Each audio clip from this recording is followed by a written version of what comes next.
Enja kesi yanko mahwefo ne Ghana fo nyina ha Pinax TV ema Bediako aba na ye hyensem na se e de ama odia na kyese abrante ba ko a Ghana ha wage ne din pa amanyosemu ne kyese investment ne talks any ade Kwame Bediako Cheddar ono enanifo ni dash screens no so no. If you don't even remember anything about Cheddar, Obeka is 2024 the new force I feel be hu billboard na max ni ade bobo so hwanye sana the new force Cheddar wako contest in the name of the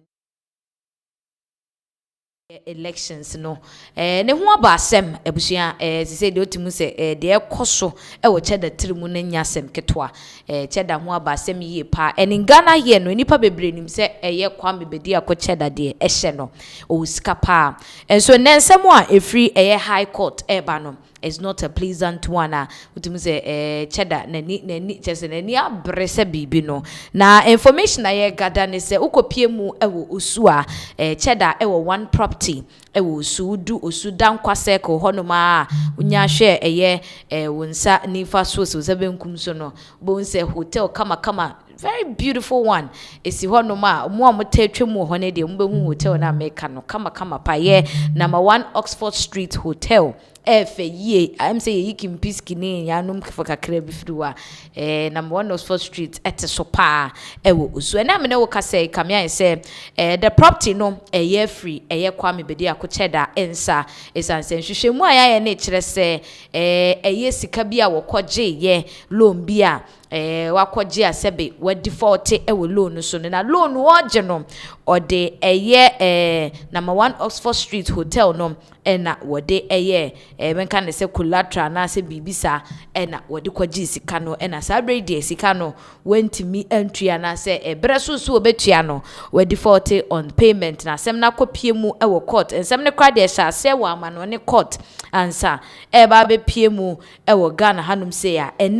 because of 14.9 million with interest any idea that's what Cheddar defaulting no say no ye kire mu anache se abrante anase dwumeku Kola Holdings Limited omo mo de loan no ma Cheddar besinde wontimi entua ye ntine senti no company no Kola Holdings for no wo mo edensem no akopie mu okota ni amano dodu eno mo yi ne se enka wono na onko take over building no until say do metimi ayafa hono mu ebeyawi enti court no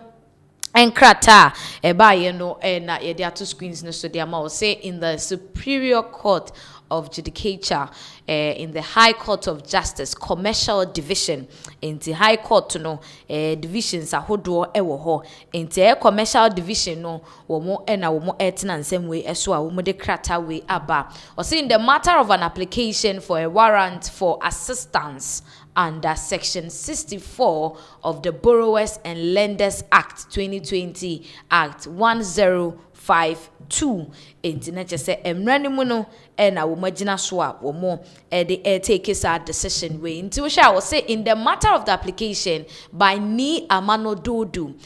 receiver stroke manager of number 1 Oxford Street Hotel Accra and Kola Holdings Limited for a warrant for police assistance to realize security right of Kola Holdings Limited. Intinache say Kwame Bediako Cheddar court na nsem no so ekoye say we defaulted in the $14.9 million a wokoje ye wo so tua na wantimi antua no na was say wo mo the building no number 1 Oxford Street Hotel na wo de koye collateral de koje loan no de emma the Kola Holdings na Kola Holdings nso Ni Amano Dodu se wonkoje na asa akoye banta omo mpese omo de be man nsem ni kopie mu court ni se de ya ma Ni Amano please assistant wo de take over the running of affairs of Cheddar ni hotel no and you shall say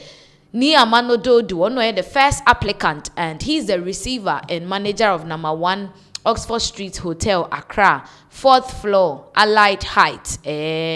Olusegun Obasanjo Highway, Abelempe, Accra. And then the second applicant, Kola Holdings Limited, Apartment 1, 1 to 2 Coach and Horses Yard, London. And versus respondent, Kensington Residential Partners Limited. Sa company no, Cheddar dear. House number 18 Julius Nyeri Street Avenue, Lincoln, Osu, Accra. Inti we mo ena case no efa wo mo ehu inti ye hwe case ni mo am or say order for the issue of a warrant for police assistant to realize security right of second applicant. Inti no ni amano dodu said den kansem no makeka kodro no say no No.1 Oxford Street Hotel no abeka inside I was will take charge of it, but I say acquire me prehu between the Kingston Residential Partners the current managers of the No.1 Oxford Street. Intuition must say upon reading the affidavit of Niamano Dodu of 4th floor Allied Heights Olusegun Obasanjo Highway, Abelempe, Accra, filed on the 21st day of July 2026 in support of motion on notice of the issue of a warrant for police assistance to realize security right of second applicant, section 64 of Borrowers and Lenders Act 2020, Act 1052. Intinache so omuhwe mu no ni amano na wode sa enkrata ne ko se wohia security assistance and say police assistance said the beya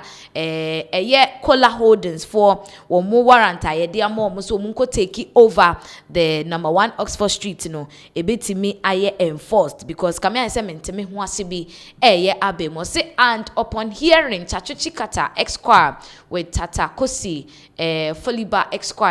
counsel for and on behalf of the application hearing, and upon hearing Bobby Bansen Esquire with Isaac Atrefi Mensa Esquire, counsel for and on behalf of the respondent hearing who is opposed to the application. Enti na chese bebia ansem na kodro no muhihye proceedings akoso previously no emuno. It is hereby ordered that that leave be and is hereby granted the applicant for a warrant for police assistance directed at the regional commander of police Greater Accra region be issued to realize the security right of the second applicant in respect of the property in Ghana known as No.1 Oxford Street, Accra, which is the company of the respondent hearing, given under my hand and the seal of the High Court of Justice, Commercial Division, Accra, 21st day of July 2026. Inti pe krate da screen si sui die na chese bibia edi dase se the No.1 Oxford Street Kwame Bediako Cheddar ne dia one of the properties one cry hanum say no say de ejumekuo Kola Holdings no mo issue sikasema na nke wo say Kwame Bediako Cheddar efofele ni sika wokogye of 14.9 million US dollars we default no wo mo sa dan no because of the security and wo de kogye that particular amount of money as say no ontimi entua into ontimi ntua ne de Kola Holdings for de ahye ni amano Dodu ensa say one rania until further notice. And they say no dear, it's not like permanently no ayo mo dear, but then for now no, because it was a security a year with the court J as Canada, it was who Jemu na one Jemu the dada court in the MR warrant no. Obube jemu mo be jemu no ase akwaya twema mentwini ade ade a wo mo pese wo mo be jemu enu ti na ni amano Dodu eni Kola Holdings eden sem ni kopie mu o high court se wo mo ehia police assistance enti say de wo mo ekọ biaye hono ma No.1 Oxford Street Hotel we wo su no. If they are going to go there, then they are going there with the police. And they say Cheddar eni nejuma efo ni o madwen se wo pese wo mo play stubborn in giving access to ni amano Dodu ene Kola Holdings ene na chese a police phone so ede omo ho ebeden ebejimu bi enti prempren de Cheddar ni sika wo ni jata ni ade jata bruwa bedi hian so de pa bi hian ne de Cheddar ne property we de free nensa anesa ebinum chese how come say I said Cheddar was sika ni ade de e ba ne sen na wotumi fall into an issue like this but e bi twem a esikafo bebre was krom hanum say